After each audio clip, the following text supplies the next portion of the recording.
Hello everyone. Today we are going to see about the British administrative organization in India. The British administration, it was run by four principal institutions. One is civil service, second one is army, third one is police, and last one is judicial system. Let's we move on to civil service. First of all, civil service. This term was first time used by English East India Company and translating law into action and collecting revenue was an important work of civil servants. What is an important work of civil servants? Translating law into action and collecting revenue, isn't it? Yes, it was used for, which means civil service was used for commercial, which means trading purpose only during the starting period, but later transformed into a police service. But in the starting period, it was completely an independent action of Court of Auditors. Court of Auditors only appointed civil servants, isn't it?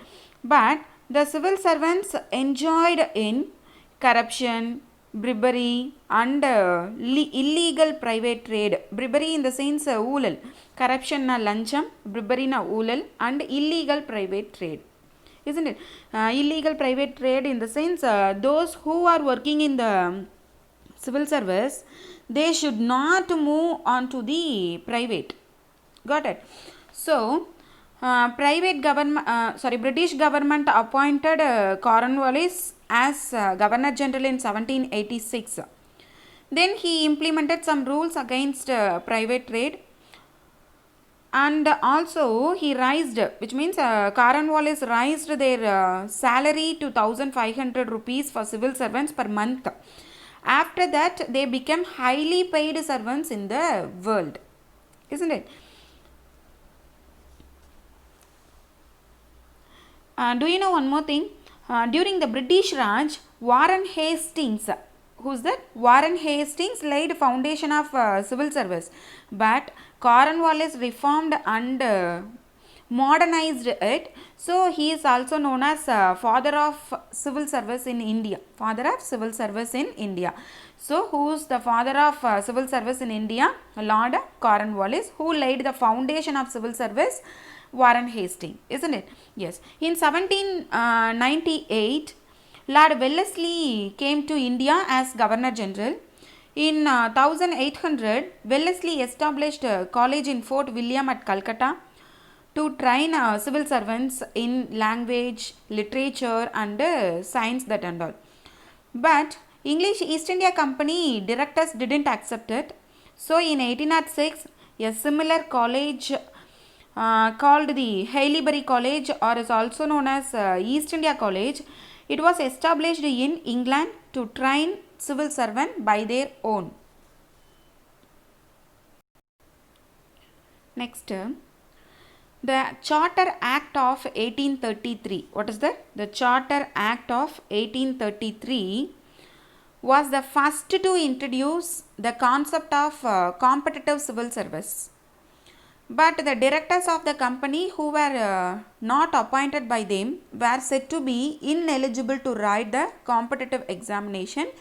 So hence the system was called as nomination cum competition systems. Did you get my point? See, according to the Charter Act of 1833, isn't it? Yes. What is mean by nomination cum competition system? According to the Charter Act of 1833, those who are not appointed by the directors of the company, English East India Company, they were ineligible to write the competitive examination. So, this system was called as nomination cum competition system. Nomination cum competition system, isn't it? Yes. Next term, they introduced the system of selecting company employees through open competitive selection system. Open competitive selection system. It was introduced in 1853. It was introduced in open competitive system, or the system of examination was introduced in 1853. Open competitive system was introduced in 1853. But எப்போ நம்ம confirm பண்ணோம் அப்படின்னா government of India act of 1858. 53லேயே இதை கொண்டு வந்தாச்சு, but accept பண்ணது எப்போனா 1858 தான். ஓகேவா? Yes, it was introduced in 1853. This was confirmed by the government of India Act 1858. Then the maximum age for the competitive examination was fixed at 23. Fixed at 23. Following this, the East India College at Haileybury was abolished in 1858. யார் வந்துட்டு அங்கே establish பண்ணியிருந்தாங்க? Lord Wellesley வந்துட்டு இந்த East India college, which means the Haileybury காலேஜை வந்துட்டு establish பண்ணியிருந்தாரு. But 1858 அது என்ன பண்ணிட்டாங்கன்னா அபாலிஷ் பண்ணிட்டாங்க. So civil service selection board was responsible for selecting people for civil service, isn't it?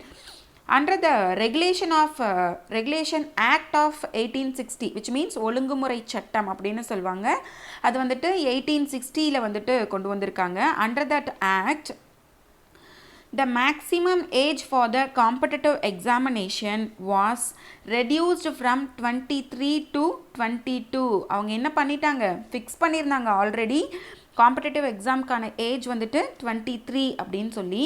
But இப்போ என்ன பண்ணிட்டாங்க? 23ல இருந்து 22வாக ரெடியூஸ் பண்ணியிருக்காங்க according to the regulation act of 1860, isn't it? Yes. In 1866ல 22ல இருந்து 21 அகைன் வந்துட்டு இது ரெடியூஸ் ஆகிருக்கு, ஏஜ் வந்துட்டு ரெடியூஸ் பண்ணிட்டாங்க. Then the maximum age for the competitive examination was again they reduced from 1876 from 21 to 19, from 21 to 19 in 1876. So finally, what is the age for attending the competitive examination? 19. What is that? 19 அப்படின்னு சொல்லி எப்போ fix பண்ணாங்க? 1876ல வந்துட்டு fix பண்ணியிருக்காங்க. But since these examination were held in London, இந்த examinations எல்லாமே எங்கே தான் நடக்குது? இந்த காம்படிட்டிவ் எக்ஸாமினேஷன் எல்லாமேனா லண்டனில் தான் நடக்குது. So very few Indians could take them. See, due to the following age limit for exam, and it was held in London, so it's possible to very few wealthy or rich Indians to attend it. Like Satyendranath Tagore was the first Indian to pass the ICS examination in 1863, followed by Satyendranath, Surendranath Banerjee, Ramesh Chandra Dutt and Bihari Lal Gupta in 1869.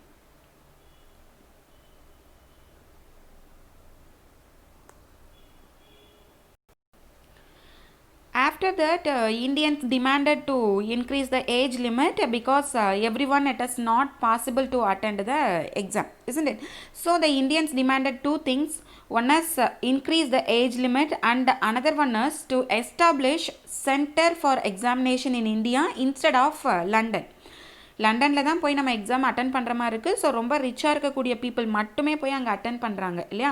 So remaining யாராலையுமே இந்த civil சர்வீஸை attend பண்ண முடியல. At the same time age limit அப்படின்னு பார்க்கும்போது 19 அப்படிங்கிறது வந்துட்டு ரொம்பவே கம்மி தான் இல்லையா? ஸோ அவங்களாலையும் அட்டன் பண்ண முடியல. அப்படிங்கிறனால Indians demanded these two things because most of them not able to move to England from India to England. So they demanded these two things.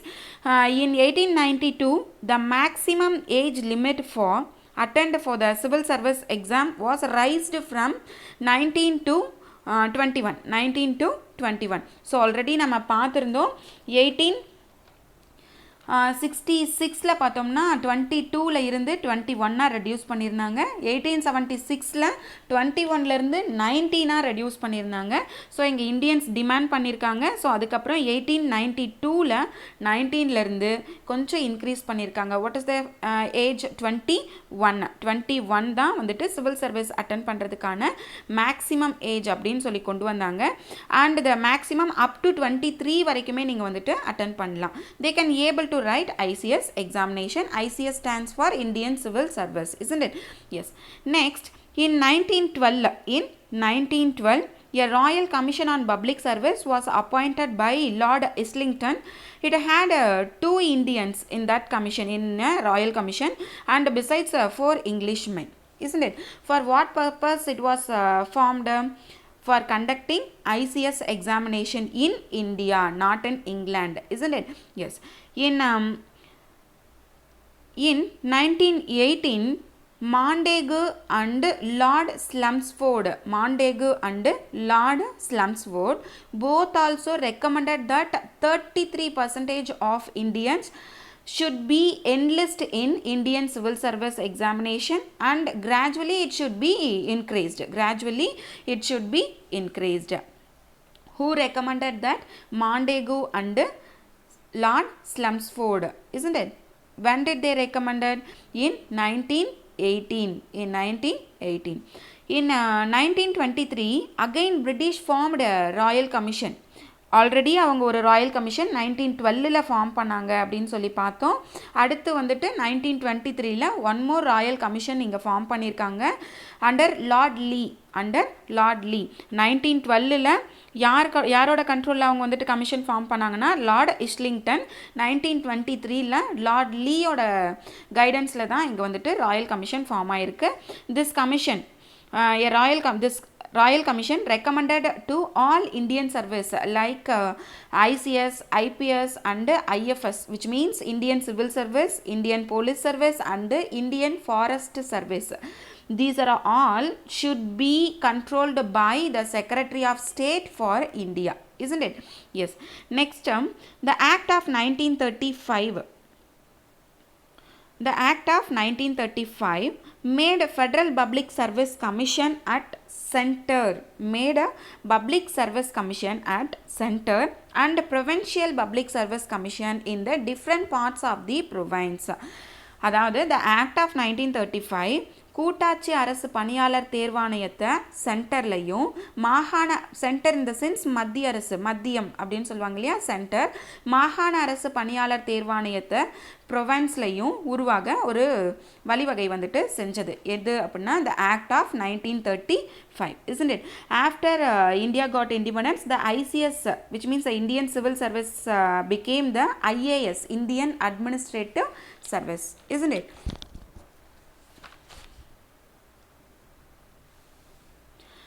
The second principal institution of British is Army. It became the second main pillar of the British administration in India. As East India Company appointed some of them in its troops known as Chipai Army. So இவங்க appoint பண்ண இந்த சிப்பாய்க்கு name, இந்த ஆர்மிக்கு name என்னென்னா சிப்பாய் army. They were trained in equal to the European army. The British initially formed 3 battalions separately in the 3 provinces of Bengal, Bombay and Madras. Compare than the British soldiers, Indian soldiers got less salary and daily allowances. For example, in 1856, 3 Indian soldiers got 300 rupees per month, their salary. They got 300 rupees per month only. In 1857, in company's army, 86% of soldiers are in Indians only. However, in that armies, highest positions எல்லாமே British மட்டும்தான் இருந்தாங்க.